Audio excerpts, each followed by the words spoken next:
মনে রাখবে এখানে মাটি কিন্তু খুব ওয়েল ড্রেনেজ হতে হবে, যাতে জল খুব সহজেই বেরিয়ে যায়।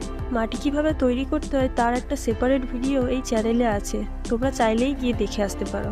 তোমরা খেয়াল করলেই বুঝতে পারবে এই মাটি কিন্তু খুব ঝুরঝুরে, এতে একদম জল ধরে না। ড্রেনেজ ভালো করার জন্য এই ফুটোগুলোর উপরে আমি খোলামকুচি দিয়ে দিচ্ছি। টবের তলায় ওই মেশানো মাটির একটা লেয়ার দিয়ে নিয়েছি। রিপোর্টিং করার প্ল্যান করলে কিন্তু তোমরা একদিন আগে গাছে জল দেওয়া বন্ধ করে দেবে। তাতে এইরকমভাবে যদি তোমরা হালকা ঠোকো তাহলে খুব সহজেই টব থেকে গাছটা বেরিয়ে আসবে।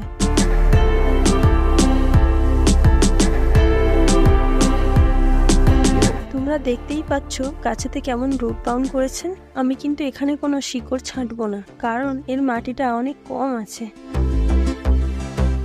এবার গাছটা টবের